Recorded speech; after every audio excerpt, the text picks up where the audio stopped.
It doesn't matter how many you have if you can't hook them up. You've got to get all four wheels scratching in the dirt because, believe me, it is a tough, bumpy track at the Macon County Fairgrounds.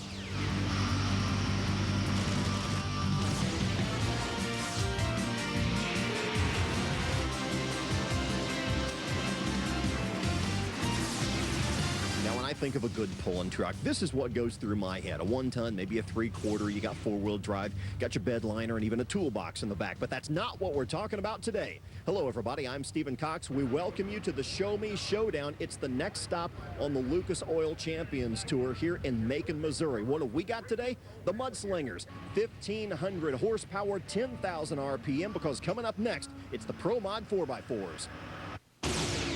Lisa Tatum and Doc Riley will have the tough job. They'll be running up and down pit road all night long, chasing down stories for us. But our expert analyst, Rick Carlson, gets to kick back in the booth with me and watch Leanne Tormolian, who really doesn't have a lot of experience in this sport personally, but her family sure does. Right. Her dad, Tommy, has been an engine builder and been just a stalwart in the sport. Leanne has grown up around it. This is her second year full-time on the circuit. She drives Charm. And remember, unlimited cubic inches, methanol 4x4. And I mean, those are big engines, some over 800 cubic inches, and all four tires should be digging in. Here comes Leanne. 300 feet will be a full pull. It's the traditional 300-foot mark. You want all four of those tires grabbing the dirt as best you can, and Leanne churns out 289 out of that 300-foot mark. As we watch the rest of the trucks, we'll see how that marked. It looked like a good run. We'll see how everybody else does to know for sure, as now Charles Hines and running wild, the Texan comes out. He looks straight to that end, but oh, that rough track bouncing a little bit. That may slow him down. You really lose bite toward the end. Still, that's good enough to take the lead, though. Charles turns in a 291.18. Dave Bamber from Bolivar, Missouri, the Bamber Hemi. This is one of the first Hemis we're going to see come out. It's a Ford, and it has the area-style Hemi in it. Methanol, over 700-plus cubic inches. Experience all that along with a gorgeous machine. Put some smoke underneath. Smoke to be concerned about, but look at all that weight up on the front end. You've got to get those front tires to work and to hook up. And Dave does, but not quite enough. 285 feet, just a bit short of that. Dave Bamber is done. Steve Clem is up next. Radical, Versailles, Indiana. Now, Charles Hines at 291 is do everything, go different directions. Now just straight down the track, easing into the throttle. The front tire's kicking up mud. The rear tire's kicking up mud. A lot of weight out of front, like a rock, but look at that body bounce around. And Steve did a good job. 293.05. He is our new leader. He did a great job, though, Rick, getting into the throttle slowly and letting all four tires bite before he really hit it hard. Pat Paul out next in Cyclone. Brand new truck body. It looks like it's either red or it's orange, depending on how the light shines on it. He's from Canton, Georgia, Texas, Missouri, Indiana, Iowa. Stephen, they're from all over here in Macon. It looks naked, doesn't it?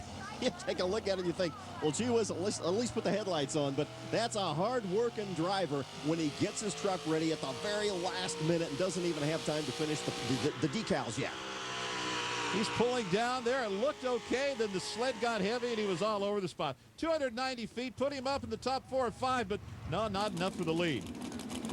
And from a brand spanking new truck, we go into a time warp. What's this go back to? The mid-'80s, maybe? That's it. Dean Christensen driving red hot from Cumberland, Iowa. This still has the stock frame under it for the most part. They've done some changes. We just saw Pat Paul with the new truck, the new body, all the glass. There's a lot of metal in this machine, but it's a good-looking pull for red hot. That's as strong as we've seen that machine in quite a while. Look at that, 291.73 feet, good enough for the #2 position. A nice long wheelbase on that machine as well. Dean Christensen behind Steve Clem now at 293.05. More competitors in this class when we come back to the Macon County Fairgrounds in Missouri.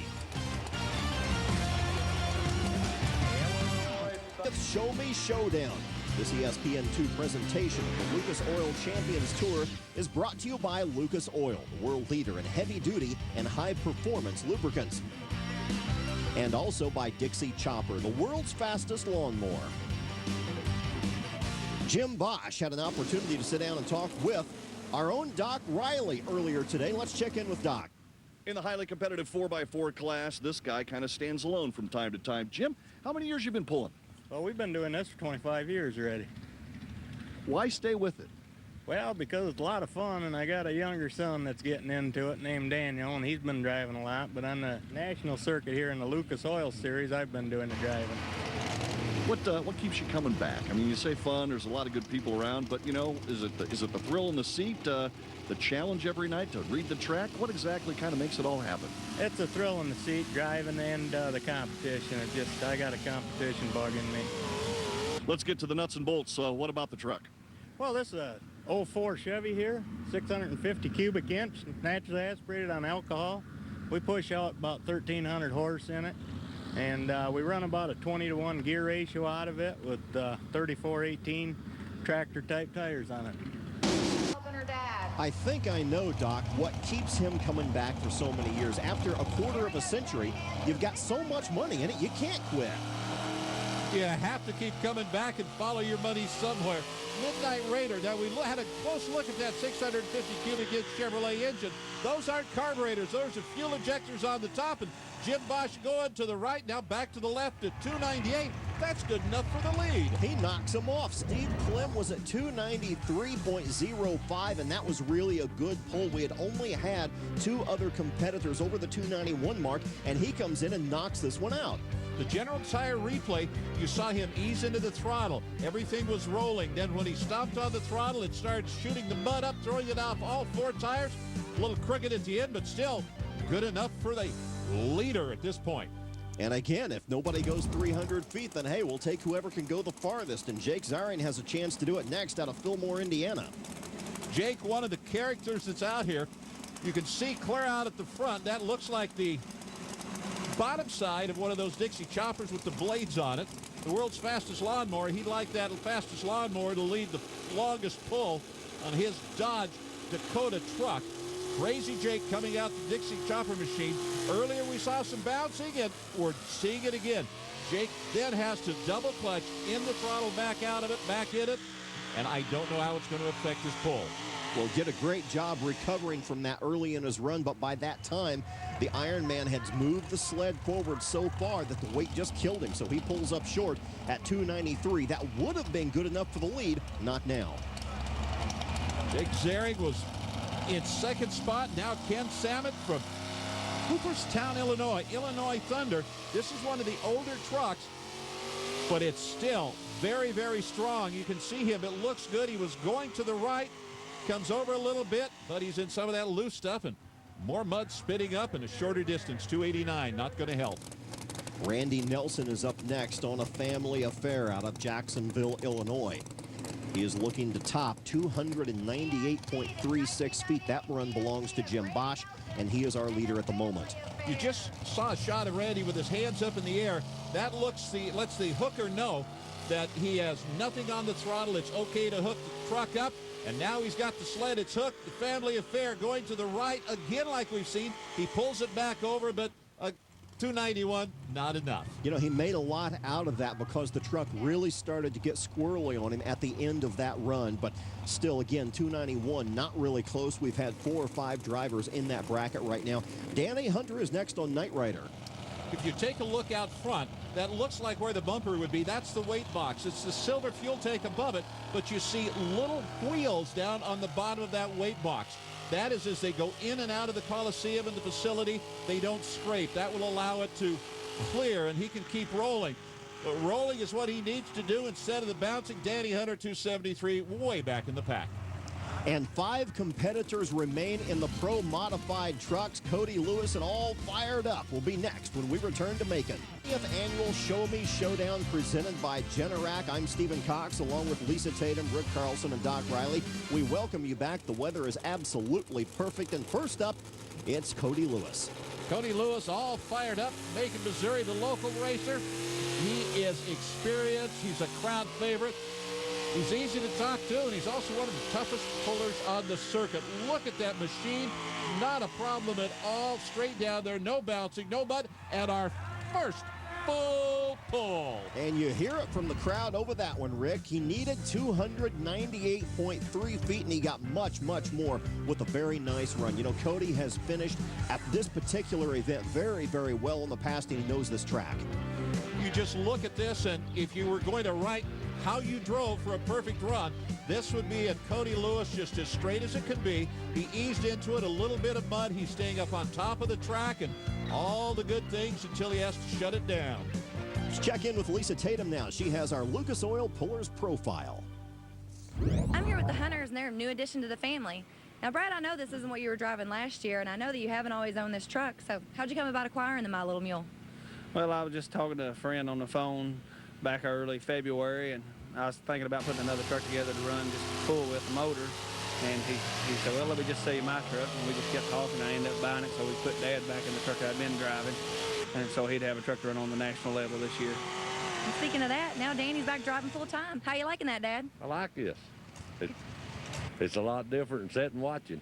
Oh, yeah. Well, and I know for a couple of years you all weren't debuting two trucks out. So do you think it's advantageous to have more than one out there on the track, to have two chances?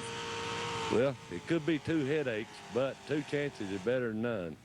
Like the old saying goes, don't worry about the mule boys, just load the wagon. Well, see, Lisa, Brad made a fatal mistake. He got on the telephone and talked with a good friend about a machine with a motor in it. That is an expensive, expensive habit. An expensive phone call, because look what he ended up with. My Little Mule, and this is unique, fiberglass bodied machine, how everything's set. It's on the chassis. The rear end looks like it's down a little bit. It's a forward or a front rake. As soon as he starts pulling, it's going to drop down, and it looks also, with the altered wheelbase, like it's got a short bed on the back of it. It looks to me like, however, the suspension on this machine is absorbing the bumps much, much better. You see the body moving, but not the rest of the machine. Now, 297.2 is not going to take the lead, but that was a good run. It did all the things right except go that last 3+ feet. And now, we saw Leanne earlier. Now it's Dad. Here's Tom Tremolian at Spellbound. Look at the paintwork on this machine, all the way from the weight box up front to the side of the truck, and it runs just as good as it looks. He needs 302.32 feet to take the lead. He doesn't do it, but that's good enough. That puts Tom in the pull-off. Now we have two trucks in the pull-off. General Tire replay. Heads up, we can just take a look at the way Tom drives. He's taking it easy. You can see the tires just barely rolling. Now we get a little bit of mud coming up as he goes full throttle. The head goes down. And you see those weights way out past each front tire. Normally you wouldn't want that unsprung weight on, say, a race car or something, but you sure do here, because it allows him to dig in, and Tom gets those front tires working and turns in a nice run worthy of a pull-off. We know that it's going to be Cody and Tom, and now it will be Robert Jackson. Bad attitude. He's going to have to improve that attitude if he wants to get into the pull-off. Of course, if you go over 300 feet, anybody's attitude is going to be better. This black truck, all set. He wanted the RPM just right. He's leaving. He's rolling. Now he gets into the throttle. And are these hand throttles as well, like we saw earlier? Yes, we still have hand throttles, one hand on the wheel, one on the throttle, and feet on brakes for each side is how this works. 298 feet, a little bit short, but not a bad pass. This is truly a game of inches. He pulls up just over a foot short, and Robert Jackson's night is over, and that means Pat Paul is the last guy with an opportunity to work his way into what is now a two-way pull-off. The Kent, Georgia base Ford of Pat Paul, one of the earlier designed trucks, long wheelbase. If he can keep it from bouncing, he has a chance to get into that pull-off. Well, it settles down and not able to make it. 298, close, but not a cigar. Well, Tom Tremolian and Cody Lewis have to be breathing a sigh of relief because they only have to face each other. Soil, the world leader in heavy-duty and high-performance lubricants. And by Dixie Chopper, the world's fastest lawnmower. Rick Carlson, what goes through your head when it all comes down to a two-way pull-off? It's just you and the other guy. Well, you hope you make the right decisions. You know there's more weight on the sled. You know it's going to get up on your bumper a lot faster. So you just try and take off easy, go straight, and hope you have enough power to overcome. You may have changed the weight or gear ratio. I don't think Tom changed a thing. It bounced a lot when he got to the far end, 295. Good pull. Will it be enough? We're going to have to find out. I want to take another look at this, Rick, and here's why. In just a moment, we're going to see the wheel spin increase drastically because Tom came up and nailed the throttle just about here. And you see it's straight. It's trying to move the wheel just a little bit, but it looks good. There's not the bouncing until that point right there. When the weight got over the rear axle, it bounced, and that's what stopped him short of the 300-foot mark. Cody Lewis knows exactly what he has to do to walk away with the trophy and a check tonight. 295.43 feet will do it, and Cody Lewis on all fired up as the last guy. The local racer, the crowd favorite, would love to pick up another win here at home. He's always strong at Macon. Is he getting far enough down the course? Yes, he is. 303.74 feet. Cody's going to unstrap the helmet and get out of that thing. In the meantime, we're going to look at it again and walk me through this championship run, Rick. Easing into the throttle is Cody Lewis. You could sit and look at the tires. Now a little bit of mud being thrown. He's at full throttle. It looks straight. He's able to steer a little bit, but not enough to lose momentum. Right down the center of the course, the weight comes up. The back of the truck drops down and down and down, and that's how you win. And he kept the sled straight behind him the entire time, and now he's standing by with Doc Riley. Well, you know something? There's nothing better than winning an event at home. Congratulations. Thank you very much. That was the best we could do. I won't tell any stories there. That was all we had. I thought it was all we had the first time, and at least we put a bigger distance on the second time, so we couldn't be happier. You know, is there any, and this may be an unfair question, but is there any advantage to a hometown pull-in? I mean, you don't come out here and obviously practice on the track. Is there any advantage? Probably a disadvantage because you're nervous because you're home. So we're tickled to death. You know, it's got to feel good winning here at home, but you got an awful lot of guys that and ladies that behind you that kind of help out a little bit too. Oh, absolutely. My crew made the decisions down there because I think at one point I just got too nervous to make them. So, but we did well. It's always good to have that second set of eyes, isn't it? Oh, absolutely. Absolutely. What about the young one here, the youngest member of the pit crew? Maybe a puller in the future? Well, Crew's over there. He pokes the track with me and checks the track each time we go pulling. And Gage here, he's 2, and he just loves the tractors. I think he's prejudiced against my truck. Well, you know, he's still got a little learning to do. There you go. Congratulations. Thank you very much. I do think he's concerned about the decibel level, though. Did you see those headphones on him to keep the sound out? Well, it's a good thing because you have to be careful of your hearing in a sport like this. Congratulations to Cody Lewis and the whole gang. 303.74 puts him on top of Tom Tomolian and the rest of the gang. Take a look at some of the other pulling action around the Show Me Showdown. Earlier preliminary action, Steve Clem and Radical grabbed the points lead. And let's take a look at Steve Clem and see how he does it. Radical, the good-looking machine. We talked earlier about some of the wheels up front on that weight box when they go through dips. The fuel tank, the injectors on top of the engine, big zoomy headers pointing straight up in the air. But pulls like these, nice, straight, strong, that's what put Steve Clem in the current points lead. And you saw just a bit of hesitation on the throttle at the beginning of that run. That had me just a little bit concerned, but nevertheless, Steve Clem comes out on top with a very, very nice run. Of course, he has his hands full right now in a huge points battle. You could throw a blanket over the top 3 here, really. And now let's take a look at some other action that Macon has had this weekend. Unlimited Superstock's Larry Roberts. He was out here, picked up 2 wins, sweeping the weekend, part of the Toy Box Racing team. It's a team of 3 of these machines. The Unlimited Superstocks used to be diesel. Now they run on methanol alcohol. Came out, and he just ran roughshod over the entire field. They use all the information going back and forth. Roberts in the Unlimited Superstockers. Now let's take a look at the Pro Stocks. And, of course, these are diesel machines. But tell me more about this class. They're 10,000 pound, and that's the maximum. They run the diesels. They have the turbochargers. You can see the smoke coming out. These are closer to some of the real farm working tractors. They have the roll cage, safety equipment. Mickey Shorter, the buck eager, picked up a first win of the weekend. They were out here 2 different times, but they are exciting. Greg Boyd was also here on Green Streak 2. They're out of Washington, Indiana. And, of course, Greg has been around this sport for a very, very long time. He pulled out a win as well. And let's drop in on his run right now and take a listen to it and talk about these engines. I want to hear the revs hit the limiter on this thing. Okay, now you'll see the white smoke, then it goes to black. That is the scream of the turbocharger, the turbocharged diesel engine.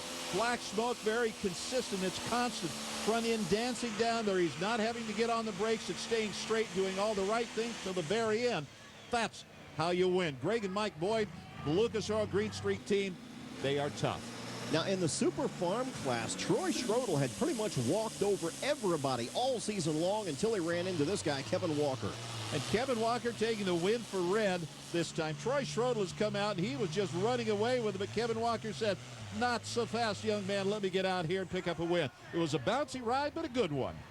Now, we did not have the two-wheel drive trucks here with us at Macon this weekend, but I want to take a couple of minutes and talk about them because we will see them on this show in the upcoming weeks. They're the wheel standers. They burn alcohol, and they are a ball to see.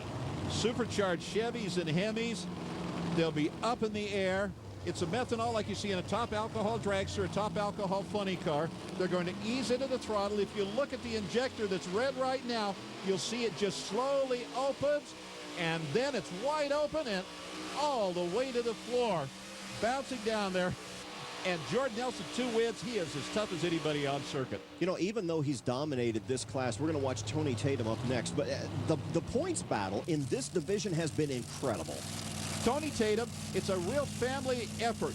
Tony, his wife, daughter Lisa. Tony, a former drag racer, and decided, well, my wife doesn't like all that speed. Let's do the tractor pulling. It's a little shorter course. We aren't going to be up around 200 miles an hour, but it is fast. It's powerful. He picked up the win, as you said, at Goshen earlier this year. One of the tough competitors and engine builders here. And it was a lot of fun to see Tony Tatum win in his hometown. And that's it. They bounce. The front end's up in the air, and it digs a hole just before they stop it when the weight's all the way up. Now you're going to take a look at Jared Nelson. We talked about Jordan earlier, and this is his brother. He picked up a win as well earlier this year. Turn up the volume and listen to this engine.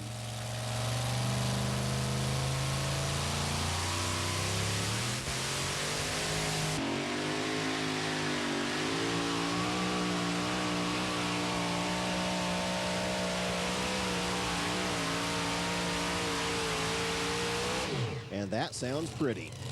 That was it. It sounded good, then it labored a little bit, but that is horsepower. You saw Tony earlier.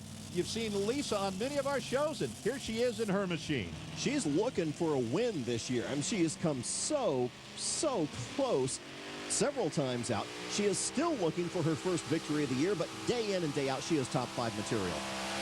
Full throttle. It's the name of the truck. It works. The front end's up in the air. Dad, Tony will help her. They exchange information. Here's my favorite, Willie Make-It, the Willie's truck of Ricky Long. Crowd favorite, I'm part of that crowd. He hasn't picked up a win this year, but he is top 5 every single time out. Join us next week for the super modified tractors and hot rod semi trucks out of Hamburg, New York. For Lisa Tatum, Rick Carlson, and Doc Riley, I'm Stephen Cox. The Lucas Oil Pro Pulling League is a presentation of ESPN, the worldwide leader in sports.